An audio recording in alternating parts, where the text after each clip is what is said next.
ನಮ್ಮ ಚಾನೆಲ್ಗೆ ಸಬ್ಸ್ಕ್ರೈಬ್ ಮಾಡಿ. ಹೊಸ ವಿಡಿಯೋಗಳಿಗಾಗಿ ನೋಟಿಫಿಕೇಶನ್ಸ್ಗಾಗಿ ಬೆಲ್ ಐಕಾನ್ ಒತ್ತಿರಿ. ನಮಸ್ಕಾರ ವೀಕ್ಷಕರೇ, ಅದೃಷ್ಟ ಸೂತ್ರ ಚಾನೆಲ್ಗೆ ನಿಮ್ಮೆಲ್ಲರಿಗೂ ಆದರದ ಸ್ವಾಗತ. ಸ್ನೇಹಿತರೆ, ಇವತ್ತಿನ ಈ ವಿಡಿಯೋ ನಿಮ್ಮ ಜೀವನವನ್ನೇ ಬದಲಾಯಿಸಬಲ್ಲ ಶಕ್ತಿಯನ್ನ ಹೊಂದಿದೆ. ಹೌದು, ನಾವು ಅಡುಗೆಗೆ ಬಳಸುವ ಅತೀ ಕಡಿಮೆ ಬೆಲೆಗೆ ಸಿಗುವ ಒಂದು ವಸ್ತು ನಮ್ಮ ಮನೆಯಲ್ಲಿರುವ ಎಂತಹದ್ದೇ ದಾರಿದ್ರ್ಯವನ್ನ, ಎಂತಹದ್ದೇ ನಕಾರಾತ್ಮಕ ಶಕ್ತಿಯನ್ನ ಕ್ಷಣಾರ್ಧದಲ್ಲಿ ಹೋಗಲಾಡಿಸಬಲ್ಲದು ಎಂದರೆ ನೀವು ನಂಬುತ್ತೀರಾ? ಆ ವಸ್ತು ಮತ್ಯಾವುದೂ ಅಲ್ಲ, ಸಾಕ್ಷಾತ್ ಮಹಾಲಕ್ಷ್ಮಿಯ ಸ್ವರೂಪವಾದ ಕಲ್ಲುಪ್ಪು. ನಿಮ್ಮ ಮನೆಯಲ್ಲಿ ಪ್ರತಿದಿನ ಜಗಳ ನಡೆಯುತ್ತಿದೆಯಾ? ಎಷ್ಟೇ ದುಡಿದರೂ ಕೈಯಲ್ಲಿ ಕಾಸು ನಿಲ್ಲುತ್ತಿಲ್ಲವಾ? ಅಥವಾ ಮನೆಯಲ್ಲಿ ಯಾರಿಗಾದರೂ ಪದೇ ಪದೇ ಆರೋಗ್ಯ ಹಾಳಾಗುತ್ತಿದೆಯಾ? ಇದಕ್ಕೆಲ್ಲ ಕಾರಣ ನಿಮ್ಮ ಮನೆಯಲ್ಲಿ ಅಡಗಿರುವ ನಕಾರಾತ್ಮಕ ಶಕ್ತಿ ಅಥವಾ ಕೆಟ್ಟ ದೃಷ್ಟಿ. ಇವತ್ತು ನಾನ್ ನಿಮ್ಗೆ ಉಪ್ಪನ್ನ ಬಳಸಿ ಮಾಡುವ ಎಂತಹ ಅದ್ಭುತವಾದ ತಂತ್ರಗಳನ್ನ ಹೇಳಿಕೊಡುತ್ತೇನೆ ಎಂದರೆ, ಇದನ್ನ ನೀವು ಮಾಡಿದ ತಕ್ಷಣವೇ ನಿಮ್ಮ ಮನೆಯ ವಾತಾವರಣ ಬದಲಾಗುವುದನ್ನ ನೀವು ಕಣ್ಣಾರೆ ಕಾಣಬಹುದು. ವಿಷಯಕ್ಕೆ ಬರುವುದಕ್ಕಿಂತ ಮುನ್ನ ಒಂದು ಸಣ್ಣ ವಿನಂತಿ. ಈ ಮಾಹಿತಿಯು ಪ್ರತಿಯೊಬ್ಬರಿಗೂ ತಲುಪಬೇಕು ಎಂಬುದು ನಮ್ಮ ಆಸೆ. ಆದ್ದರಿಂದ ದಯವಿಟ್ಟು ಈ ವಿಡಿಯೋವನ್ನ ಈಗಲೇ ಲೈಕ್ ಮಾಡಿ. ನೀವು ನೀಡುವ ಒಂದೊಂದು ಲೈಕ್ ಕೂಡ ನಮಗೆ ಇದೇ ರೀತಿಯ ಮತ್ತಷ್ಟು ಉಪಯುಕ್ತ ವಿಡಿಯೋಗಳನ್ನ ಮಾಡಲು ಪ್ರೇರಣೆ ನೀಡುತ್ತದೆ. ಹಾಗೆಯೇ ಜೀವನದಲ್ಲಿ ಯಶಸ್ಸು ಸಿಗಲು ದೈವಬಲ ತುಂಬ ಮುಖ್ಯ. ನಿಮ್ಮ ಇಷ್ಟ ದೈವ ಯಾವುದು? ಆ ದೇವರ ಮಂತ್ರ ಯಾವುದು? ಉದಾಹರಣೆಗೆ ಓಂ ನಮಃ ಶಿವಾಯ ಅಥವಾ ಓಂ ಸಾಯಿರಾಮ್ ಎಂದು ಕಮೆಂಟ್ ಬಾಕ್ಸ್ನಲ್ಲಿ ತಪ್ಪದೆ ಬರೆಯಿರಿ. ಎಲ್ಲರೂ ಸೇರಿ ದೇವರ ನಾಮಸ್ಮರಣೆ ಮಾಡೋಣ. ಬನ್ನಿ, ತಡ ಮಾಡದೆ ವಿಷಯಕ್ಕೆ ಬರೋಣ. ಸ್ನೇಹಿತರೆ, ಸಮುದ್ರ ಮಥನ ಮಾಡುವಾಗ ಲಕ್ಷ್ಮೀದೇವಿಯ ಜೊತೆಗೆ ಉಪ್ಪು ಕೂಡ ಹುಟ್ಟಿತು ಎಂದು ಪುರಾಣಗಳು ಹೇಳುತ್ತವೆ. ಅದಕ್ಕೆ ಉಪ್ಪನ್ನ ಲಕ್ಷ್ಮಿಯ ಸಹೋದರ ಅಥವಾ ಲಕ್ಷ್ಮೀ ಸ್ವರೂಪ ಎಂದು ಕರೆಯುತ್ತೇವೆ. ವೈಜ್ಞಾನಿಕವಾಗಿ ಹೇಳುವುದಾದರೆ, ಉಪ್ಪಿಗೆ ವಾತಾವರಣದಲ್ಲಿರುವ ತೇವಾಂಶವನ್ನ ಮತ್ತು ನಕಾರಾತ್ಮಕ ಶಕ್ತಿಯನ್ನ ಹೀರಿಕೊಳ್ಳುವ ಅದ್ಭುತ ಗುಣವಿದೆ. ನೀವು ಗಮನಿಸಿರಬಹುದು, ಹಳೆಯ ಕಾಲದಲ್ಲಿ ಯಾರಾದರೂ ಮನೆಗೆ ಬಂದು ಹೋದ ನಂತರ ಅಥವಾ ದೃಷ್ಟಿ ತೆಗೆಯುವಾಗ ಉಪ್ಪನ್ನ ಬಳಸುತ್ತಿದ್ದರು. ಯಾಕೆಂದರೆ ಉಪ್ಪು ಕೇವಲ ರುಚಿಗಲ್ಲ, ಅದು ಒಂದು ಶಕ್ತಿ. ಇವತ್ತಿನ ವಿಡಿಯೋದಲ್ಲಿ ನಾವು ಉಪ್ಪಿನ 5 ಪ್ರಮುಖ ತಂತ್ರಗಳನ್ನು ನೋಡೋಣ. ಪ್ರತಿಯೊಂದು ತಂತ್ರವೂ ವಿಭಿನ್ನವಾದ ಸಮಸ್ಯೆಗೆ ಪರಿಹಾರ ನೀಡುತ್ತದೆ. ದಯವಿಟ್ಟು ವಿಡಿಯೋವನ್ನ ಎಲ್ಲೂ ಸ್ಕಿಪ್ ಮಾಡಬೇಡಿ, ಯಾಕೆಂದರೆ ಅರ್ಧಂಬರ್ಧ ತಿಳಿದುಕೊಂಡರೆ ಫಲ ಸಿಗುವುದಿಲ್ಲ. ಮೊದಲನೆಯ ತಂತ್ರ, ಮನೆಯಲ್ಲಿ ನೆಮ್ಮದಿ ಮತ್ತು ಶಾಂತಿಗಾಗಿ. ನಿಮ್ಮ ಮನೆಯಲ್ಲಿ ಗಂಡ ಹೆಂಡತಿಯ ನಡುವೆ ಸಣ್ಣ ಸಣ್ಣ ವಿಷಯಕ್ಕೂ ಜಗಳವಾಗುತ್ತಿದೆಯಾ? ಮಕ್ಕಳು ನಿಮ್ಮ ಮಾತು ಕೇಳುತ್ತಿಲ್ಲವಾ? ಹಾಗಿದ್ದರೆ ಈ ತಂತ್ರ ಮಾಡಿ. ಒಂದು ಗಾಜಿನ ಬಟ್ಟಲನ್ನು ತೆಗೆದುಕೊಳ್ಳಿ. ನೆನಪಿಡಿ, ಸ್ಟೀಲ್ ಅಥವಾ ಪ್ಲಾಸ್ಟಿಕ್ ಬಟ್ಟಲು ಬಳಸಬಾರದು. ಕೇವಲ ಗಾಜಿನ ಬಟ್ಟಲು ಅಥವಾ ಮಣ್ಣಿನ ಪಾತ್ರೆ ಆಗಿರಲಿ. ಅದರಲ್ಲಿ ಪೂರ್ತಿಯಾಗಿ ಕಲ್ಲುಪ್ಪನ್ನ ತುಂಬಿಸಿ. ಪುಡಿ ಉಪ್ಪು ಬೇಡ, ಹರಳಿನ ಉಪ್ಪೇ ಆಗಿರಬೇಕು. ಈಗ ಈ ಬಟ್ಟಲನ್ನ ನಿಮ್ಮ ಮನೆಯ ಹಾಲ್ನಲ್ಲಿ ಅಥವಾ ಲಿವಿಂಗ್ ರೂಮ್ನ ಯಾವುದಾದರ ಒಂದು ಮೂಲೆಯಲ್ಲಿ ಇಡಿ. ಎಂತಹ ಮೂಲೆ ಅಂದರೆ ಹೊರಗಿನಿಂದ ಬಂದವರ ಕಣ್ಣಿಗೆ ಅದು ನೇರವಾಗಿ ಕಾಣಬಾರದು. ಇದು ಏನು ಮಾಡುತ್ತೆ ಗೊತ್ತಾ? ನಿಮ್ಮ ಮನೆಗೆ ಯಾರೇ ಬಂದರೂ ಅವರ ಮನಸ್ಸಿನಲ್ಲಿ ನಿಮ್ಮ ಬಗ್ಗೆ ಅಸೂಯೆ ಇದ್ದರೆ ಅಥವಾ ಕೆಟ್ಟ ಆಲೋಚನೆಗಳಿದ್ದರೆ ಆ ನಕಾರಾತ್ಮಕ ತರಂಗಗಳನ್ನ ಈ ಉಪ್ಪು ತಾನೇ ಹೀರಿಕೊಳ್ಳುತ್ತದೆ. ಇದು ನಿಮ್ಮ ಮನೆಯಲ್ಲಿನ ಜಗಳಗಳನ್ನ ಕಡಿಮೆ ಮಾಡಿ ಶಾಂತಿಯನ್ನ ನೆಲೆಸುವಂತೆ ಮಾಡುತ್ತದೆ. ಇದನ್ನ ಯಾವಾಗ ಬದಲಾಯಿಸಬೇಕು? ಪ್ರತಿ 15 ದಿನಗಳಿಗೊಮ್ಮೆ ಅಥವಾ ತಿಂಗಳಿಗೊಮ್ಮೆ ಆ ಉಪ್ಪನ್ನ ತೆಗೆದು ಸಿಂಕ್ನಲ್ಲಿ ಅಥವಾ ಟಾಯ್ಲೆಟ್ನಲ್ಲಿ ಹಾಕಿ ಫ್ಲಶ್ ಮಾಡಿ. ಮತ್ತೆ ಹೊಸ ಉಪ್ಪನ್ನ ತುಂಬಿಸಿ ಇಡಿ. ಹಳೆಯ ಉಪ್ಪನ್ನ ಎಲ್ಲೆಂದರಲ್ಲಿ ಚೆಲ್ಲಬೇಡಿ, ಯಾರು ತುಳಿಯದ ಜಾಗಕ್ಕೆ ಹಾಕಿ. ನಿಮ್ಮ ಮುಂದಿನ ಭವಿಷ್ಯ ಹೇಗಿದೆ ಎಂದು ತಿಳಿದುಕೊಳ್ಳುವ ಕುತೂಹಲ ಇದೆಯೇ? ಹಾಗೆ ನಿಮ್ಮ ಮಕ್ಕಳ ಮುಂದಿನ ಭವಿಷ್ಯ ಹೇಗಿದೆ ಎಂದು ತಿಳಿದುಕೊಳ್ಳುವ ಕುತೂಹಲ ಕೂಡ ನಿಮಗೆ ಇದ್ದೇ ಇರುತ್ತೆ. ಹಾಗಿದ್ದರೆ ನಿಮಗೆ ನಿಮ್ಮ ಹಾಗೂ ನಿಮ್ಮ ಮಕ್ಕಳ ಜಾತಕದ ಅವಶ್ಯಕತೆ ಇದೆ. ಹಾಗಿದ್ರೆ ಇಲ್ಲಿದೆ ನಿಮಗೆ ಸುವರ್ಣಾವಕಾಶ. ಡಿವೈನ್ ಕನ್ನಡ ವತಿಯಿಂದ 499ಕ್ಕೆ ಸಿಗುವಂತಹ ಕಂಪ್ಲೀಟ್ ಜಾತಕ ನಿಮಗೆ ಕೇವಲ 299 ರೂಪಾಯಿಗೆ ಸಿಗ್ತಾ ಇದೆ. ಜಾತಕದಲ್ಲಿ ನಿಮಗೆ ವಿದ್ಯಾಭ್ಯಾಸ, ವಿವಾಹ, ಉದ್ಯೋಗ, ಆರೋಗ್ಯ, ಸಂತಾನ ಹಾಗೆ ವ್ಯಾಪಾರ ವ್ಯವಹಾರಕ್ಕೆ ಸಂಬಂಧಪಟ್ಟಂತಹ ಎಲ್ಲ ಮಾಹಿತಿಗಳು ನಿಮಗೆ ಈ ಒಂದು ಜಾತಕದಲ್ಲಿ ನಿಮಗೆ ಸಿಗುತ್ತೆ. ಇದರ ಜೊತೆಗೆ ಈ ಜಾತಕದಲ್ಲಿ ನಿಮಗೆ ಗೋಚಾರ ಫಲಗಳಾಗಲಿ, ನಕ್ಷತ್ರ ಫಲಗಳಾಗಲಿ, ದಶಾಫಲಗಳು, ಪಂಚಾಂಗ ಫಲಗಳು, ಹಾಗೆ ಈ ಒಂದು ಸಮಸ್ಯೆಗಳು ನಿಮಗೆ ಏನೇನು ಬರುತ್ತೆ ಅದಕ್ಕೆ ಪರಿಹಾರಗಳು ಎಲ್ಲವೂ ಕೂಡ ಈ ಒಂದು ಜಾತಕದಲ್ಲಿ ನಿಮಗೆ ಇರುತ್ತೆ. ಇದನ್ನು ನೀವು ಸಿಂಪಲ್ ಆಗಿ PDF ಮುಖಾಂತರ ನೀವು ಪಡ್ಕೊಬೋದು. ಇದನ್ನು ನೀವು PDF ರಿಸೀವ್ ಮಾಡಿದ ತಕ್ಷಣ ನೀವು ನಿಮ್ಮ ಹತ್ತಿರ ಇರುವಂತಹ ಜೆರಾಕ್ಸ್ ಶಾಪಲ್ಲಿ ಇದನ್ನು PDF ಮೇಲೆ ನೀವು ಪ್ರಿಂಟ್ ಬೇಕಾದ್ರೂ ಮಾಡಿಸ್ಕೊಬೋದು, ಅಥವಾ ಮೊಬೈಲಲ್ಲೇ ನೀವು ಈ ಒಂದು ಜಾತಕವನ್ನು ನೋಡ್ಕೊಬೋದು. ಆರ್ಡರ್ ಮಾಡುವುದಕ್ಕಾಗಿ ವಿಡಿಯೋ ಕೆಳಗಡೆ ಡಿಸ್ಕ್ರಿಪ್ಷನ್ ಬಾಕ್ಸಲ್ಲಿ ಮೊದಲನೇ ಲಿಂಕ್ ಇರುತ್ತೆ, ಅದರ ಮೇಲೆ ನೀವು ಕ್ಲಿಕ್ ಮಾಡಿ. ಇದು ಡೈರೆಕ್ಟಾಗಿ ನಿಮಗೆ ವಾಟ್ಸಪ್ಗೆ ಹೋಗುತ್ತೆ.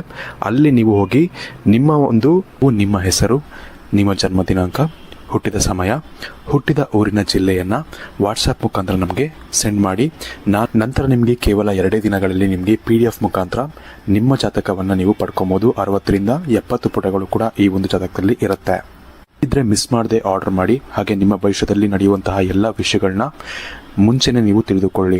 2ನೆಯ ತಂತ್ರ, ಆರ್ಥಿಕ ಸಂಕಷ್ಟ ಮತ್ತು ಸಾಲ ನಿವಾರಣೆಗೆ. ದುಡ್ಡು ಬರ್ತಾ ಇದೆ ಆದ್ರೆ ನಿಲ್ತಾ ಇಲ್ಲ ಅನ್ನೋದು ನಿಮ್ಮ ಸಮಸ್ಯೆಯಾ? ಹಾಗಿದ್ದರೆ ಈ ಪರಿಹಾರ ನಿಮಗಾಗಿ. ಅದೇ ರೀತಿ ಒಂದು ಗಾಜಿನ ಬಟ್ಟಲಿನಲ್ಲಿ ಕಲ್ಲುಪ್ಪನ್ನ ತೆಗೆದುಕೊಳ್ಳಿ. ಅದರಲ್ಲಿ 4 ಅಥವಾ 5 ಲವಂಗಗಳನ್ನ ಮುಚ್ಚಿಡಿ. ಲವಂಗವು ಹಣವನ್ನ ಆಕರ್ಷಿಸುವ ಶಕ್ತಿ ಹೊಂದಿದೆ. ಈ ಬಟ್ಟಲನ್ನ ನಿಮ್ಮ ಮನೆಯ ನೈಋತ್ಯ ಮೂಲೆ ಅಥವಾ ಸೌತ್ ವೆಸ್ಟ್ ಕಾರ್ನರ್ ಅಥವಾ ನೀವು ಹಣ ಇಡುವ ಕಪಾಟಿನ ಹತ್ತಿರ ಇಡಿ. ಆದ್ರೆ ನೆನಪಿಡಿ, ಬಟ್ಟಲಿಗೆ ಮುಚ್ಚಳ ಮುಚ್ಚಬೇಡಿ, ಅದು ತೆರೆದೇ ಇರಬೇಕು. ಇದರಿಂದ ಮನೆಯಲ್ಲಿರುವ ದಾರಿದ್ರ್ಯ ದೋಷಗಳು ದೂರವಾಗಿ ಧನಲಕ್ಷ್ಮಿ ಸ್ಥಿರವಾಗಿ ನೆಲೆಸುತ್ತಾಳೆ. ಇದನ್ನು ಕೂಡ ತಿಂಗಳಿಗೊಮ್ಮೆ ಬದಲಾಯಿಸಿದರೆ ಸಾಕು. ಸ್ನೇಹಿತರೆ, ಮಾಹಿತಿ ಇಷ್ಟವಾಗುತ್ತಿದೆಯಾ? ಹಾಗಿದ್ದರೆ ನೀವಿದುವರೆಗೂ ನಮ್ಮ ಚಾನೆಲ್ಗೆ ಸಬ್ಸ್ಕ್ರೈಬ್ ಆಗಿಲ್ಲ ಅಂದ್ರೆ ದಯವಿಟ್ಟು ಈಗಲೇ ಸಬ್ಸ್ಕ್ರೈಬ್ ಆಗಿ ಮತ್ತು ಪಕ್ಕದಲ್ಲಿರುವ ಬೆಲ್ ಐಕಾನ್ ಒತ್ತಿ. ಇದರಿಂದ ನಮ್ಮ ಮುಂದಿನ ಎಲ್ಲ ವಿಡಿಯೋಗಳು ನಿಮಗೆ ಮೊದಲು ತಲುಪುತ್ತವೆ. 3ನೆಯ ತಂತ್ರ, ಬಾತ್ರೂಮ್ ಮತ್ತು ಟಾಯ್ಲೆಟ್ ದೋಷ ನಿವಾರಣೆಗೆ. ವಾಸ್ತುಶಾಸ್ತ್ರದ ಪ್ರಕಾರ ಮನೆಯಲ್ಲಿ ಅತಿ ಹೆಚ್ಚು ನಕಾರಾತ್ಮಕ ಶಕ್ತಿ ಉತ್ಪತ್ತಿಯಾಗುವ ಜಾಗ ಅಂದರೆ ಅದು ಬಾತ್ರೂಮ್ ಮತ್ತು ಟಾಯ್ಲೆಟ್. ಎಷ್ಟಾ ಜನರ ಮನೆಯಲ್ಲಿ ಬಾತ್ರೂಮ್ ತಪ್ಪು ದಿಕ್ಕಿನಲ್ಲಿ ಇರುತ್ತದೆ. ಇದರಿಂದ ಮನೆಯ ಯಜಮಾನನಿಗೆ ಅನಾರೋಗ್ಯ ಅಥವಾ ಆರ್ಥಿಕ ನಷ್ಟ ಉಂಟಾಗಬಹುದು. ಇದಕ್ಕೆ ಸರಳ ಪರಿಹಾರವೆಂದರೆ ಒಂದು ಚಿಕ್ಕ ಗಾಜಿನ ಬೌಲ್ನಲ್ಲಿ ಕಲ್ಲುಪ್ಪನ್ನ ಹಾಕಿ ಅದನ್ನು ನಿಮ್ಮ ಬಾತ್ರೂಮ್ನ ಯಾವುದಾದ್ರೂ ಒಂದು ಮೂಲೆಯಲ್ಲಿ ಅಥವಾ ಕಿಟಕಿಯ ಮೇಲೆ ಇಟ್ಟುಬಿಡಿ. ಉಪ್ಪು ಅಲ್ಲಿರುವ ವಿಷಕಾಲಿ ಗಾಳಿಯನ್ನ ಮತ್ತು ನೆಗೆಟಿವ್ ಎನರ್ಜಿಯನ್ನ ಹೀರಿಕೊಳ್ಳುತ್ತದೆ. ಆದರೆ ಒಂದು ವಿಷಯ ಗಮನಿಸಿ, ಬಾತ್ರೂಮ್ನಲ್ಲಿ ಇಟ್ಟ ಉಪ್ಪು ಬೇಗನೆ ನೀರಾಗುವ ಸಾಧ್ಯತೆ ಇರುತ್ತದೆ. ಹಾಗೇನಾದರೂ ಬಣ್ಣ ಬದಲಾದರೆ ಅಥವಾ ನೀರಾದರೆ ತಕ್ಷಣವೇ ಅದನ್ನ ಟಾಯ್ಲೆಟ್ಗೆ ಹಾಕಿ ಹೊಸ ಉಪ್ಪನ್ನ ಇಡಿ. ಕನಿಷ್ಠ ವಾರಕ್ಕೊಮ್ಮೆ ಇದನ್ನ ಬದಲಾಯಿಸುವುದು ತುಂಬಾ ಒಳ್ಳೆಯದು. 4ನೆಯ ತಂತ್ರ, ದೃಷ್ಟಿದೋಷ ಮತ್ತು ಅನಾರೋಗ್ಯಕ್ಕೆ. ಮನೆಯಲ್ಲಿ ಯಾರಿಗಾದರೂ ಪದೇ ಪದೇ ಹುಷಾರಿಲ್ಲದೆ ಹೋಗುತ್ತಿದೆಯಾ? ಅಥವಾ ಮಕ್ಕಳು ರಾತ್ರಿ ಹೊತ್ತು ಬೆಚ್ಚಿ ಬೀಳುತ್ತಿದ್ದಾರಾ? ಹಾಗಿದ್ದರೆ ಅವರಿಗೆ ಕೆಟ್ಟ ದೃಷ್ಟಿ ಬಿದ್ದಿರುವ ಸಾಧ್ಯತೆ ಇರುತ್ತದೆ. ಇದಕ್ಕೆ ಏನು ಮಾಡಬೇಕು? ಸ್ನಾನ ಮಾಡುವಾಗ ಆ ಸ್ನಾನದ ನೀರಿಗೆ 1 ಚಿಟಿಕೆ ಕಲ್ಲುಪ್ಪನ್ನ ಹಾಕಿ ಸ್ನಾನ ಮಾಡಿಸಿ. ಹೌದು, ಕೇವಲ 1 ಚಿಟಿಕೆ ಉಪ್ಪು ಸಾಕು. ಇದು ನಿಮ್ಮ ದೇಹದ ಸುತ್ತ ಇರುವ ಆರಾ ಅಥವಾ ತೇಜೋವಲಯವನ್ನ ಶುದ್ಧ ಮಾಡುತ್ತದೆ. ನಿಮ್ಮ ಮೈಮೇಲೆ ಅಂಟಿಕೊಂಡಿರುವ ನಕಾರಾತ್ಮಕ ಶಕ್ತಿಯನ್ನ ತೊಳೆದು ಹಾಕುತ್ತದೆ. ವಾರಕ್ಕೊಮ್ಮೆಯಾದರೂ, ವಿಶೇಷವಾಗಿ ಮಂಗಳವಾರ ಅಥವಾ ಶುಕ್ರವಾರದಂದು ಮನೆಯವರೆಲ್ಲರೂ ಉಪ್ಪು ಬೆರೆಸಿದ ನೀರಿನಲ್ಲಿ ಸ್ನಾನ ಮಾಡುವುದು ರೂಢಿಸಿಕೊಳ್ಳಿ. ಇದರಿಂದ ಮನಸ್ಸು ಉಲ್ಲಾಸವಾಗುತ್ತದೆ ಮತ್ತು ದೈಹಿಕ ಆಯಾಸ ಕಡಿಮೆಯಾಗುತ್ತದೆ. ಆದರೆ ಒಂದು ಎಚ್ಚರಿಕೆ, ಸ್ನಾನದ ನಂತರ ಆ ನೀರನ್ನ ಪೂರ್ತಿಯಾಗಿ ಹೋಗುವಂತೆ ನೋಡಿಕೊಳ್ಳಿ. ಬಾತ್ರೂಮ್ನಲ್ಲಿ ನೀರು ನಿಲ್ಲದಂತೆ ಜಾಗ್ರತೆ ವಹಿಸಿ. 5ನೆಯ ತಂತ್ರ, ಮನೆಯನ್ನ ಒರೆಸುವ ವಿಧಾನ, ಮಾಪಿಂಗ್ ಮೆಥಡ್. ಇದು ಅತ್ಯಂತ ಶಕ್ತಿಶಾಲಿ ತಂತ್ರ. ನೀವು ಪ್ರತಿದಿನ ಅಥವಾ ವಾರಕ್ಕೊಮ್ಮೆ ಮನೆ ಒರೆಸುತ್ತೀರಲ್ವಾ? ಆ ಒರೆಸುವ ನೀರಿಗೆ, ಮಾಪಿಂಗ್ ವಾಟರ್ಗೆ 1 ಹಿಡಿ ಕಲ್ಲುಪ್ಪನ್ನ ಹಾಕಿ. ಅದರ ಜೊತೆಗೆ ಸ್ವಲ್ಪ ಅರಿಶಿನ ಮತ್ತು 1-2 ಹನಿ ಗೋಮೂತ್ರ ಇದ್ದರೆ ಇನ್ನೂ ಶ್ರೇಷ್ಠ. ಗೋಮೂತ್ರ ಇಲ್ಲದಿದ್ದರೆ ಪರವಾಗಿಲ್ಲ, ಕೇವಲ ಉಪ್ಪು ಮತ್ತು ಅರಿಶಿನ ಹಾಕಿ. ಈ ನೀರಿನಿಂದ ಇಡೀ ಮನೆಯನ್ನ ಒರೆಸಿ. ವಿಶೇಷವಾಗಿ ಮೂಲೆ ಮೂಲೆಗಳನ್ನ ಚೆನ್ನಾಗಿ ಒರೆಸಿ. ಇದರಿಂದ ಏನಾಗುತ್ತೆ? ನೆಲದ ಮೇಲೆ ಅಥವಾ ಗಾಳಿಯಲ್ಲಿರುವ ಕಣ್ಣಿಗೆ ಕಾಣದ ವೈರಸ್ಗಳು, ಬ್ಯಾಕ್ಟೀರಿಯಾಗಳು ನಾಶವಾಗುವುದಲ್ಲದೆ ಮನೆಯಲ್ಲಿ ಒಂದು ದೈವಿಕ ಕಳೆ ಬರುತ್ತದೆ. ಲಕ್ಷ್ಮೀದೇವಿಯು ಸ್ವಚ್ಛತೆಯನ್ನ ಇಷ್ಟಪಡುವವಳು. ಎಲ್ಲಿ ಸ್ವಚ್ಛತೆ ಮತ್ತು ಪಾಸಿಟಿವ್ ಎನರ್ಜಿ ಇರುತ್ತೆ ಅಲ್ಲಿ ಲಕ್ಷ್ಮಿ ಓಡಿ ಬರುತ್ತಾಳೆ.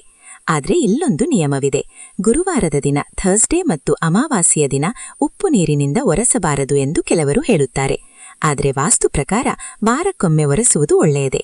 ನಿಮಗೆ ಅನುಮಾನವಿದ್ದರೆ ಗುರುವಾರ ಬಿಟ್ಟು ಬಾಕಿ ದಿನಗಳಲ್ಲಿ ಮಾಡಿ. ಸ್ನೇಹಿತರೆ, ಈ 5 ತಂತ್ರಗಳಲ್ಲಿ ಯಾವುದಾದರೂ ಒಂದನ್ನಾದರೂ ನೀವು ಶ್ರದ್ಧೆಯಿಂದ ಪಾಲಿಸಿದರೆ ಸಾಕು, ಬದಲಾವಣೆಯನ್ನ ನೀವೇ ನೋಡುತ್ತೀರಿ. ಆದರೆ ನೆನಪಿಡಿ, ನಂಬಿಕೆ ಇಲ್ಲದೆ ಮಾಡಿದ ಯಾವ ಕೆಲಸವೂ ಫಲ ನೀಡುವುದಿಲ್ಲ. ನನ್ನ ಕಷ್ಟಗಳು ದೂರವಾಗುತ್ತವೆ, ನನ್ನ ಮನೆ ಏಳಿಗೆಯಾಗುತ್ತದೆ ಎಂಬ ಬಲವಾದ ನಂಬಿಕೆಯಿಂದ ಈ ಪರಿಹಾರ ಮಾಡಿ. ಈಗ ಕೆಲವೊಂದು ಮುನ್ನೆಚ್ಚರಿಕೆಗಳನ್ನು ನೋಡೋಣ. ಉಪ್ಪನ್ನ ಬಳಸುವಾಗ ನಾವು ಮಾಡುವ ತಪ್ಪುಗಳೇನು? 1. ಉಪ್ಪನ್ನ ಎಂದಿಗೂ ಕೈಯಿಂದ ಕೈಗೆ ಕೊಡಬಾರದು. ಹೀಗೆ ಕೊಟ್ಟರೆ ಆ ಇಬ್ಬರ ನಡುವೆ ಜಗಳವಾಗುತ್ತದೆ ಎಂದು ಹಿರಿಯರು ಹೇಳುತ್ತಾರೆ. ಬಟ್ಟಲಿನಲ್ಲಿ ಅಥವಾ ಪ್ಯಾಕೆಟ್ ಸಮೇತ ಕೆಳಗಿಟ್ಟು ತೆಗೆದುಕೊಳ್ಳಬೇಕು. 2. ಉಪ್ಪು ನೆಲದ ಮೇಲೆ ಚೆಲ್ಲಬಾರದು. ಇದು ಅಶುಭ ಸಂಕೇತ. ಅಪ್ಪಿತಪ್ಪಿ ಚೆಲ್ಲದೆ ಅದನ್ನ ಕಾಲಿನಿಂದ ತುಳಿಯದೆ ಬಟ್ಟೆಯಿಂದ ಒಟ್ಟುಗೂಡಿಸಿ ನೀರಿನಲ್ಲಿ ಕರಗಿಸಬೇಕು.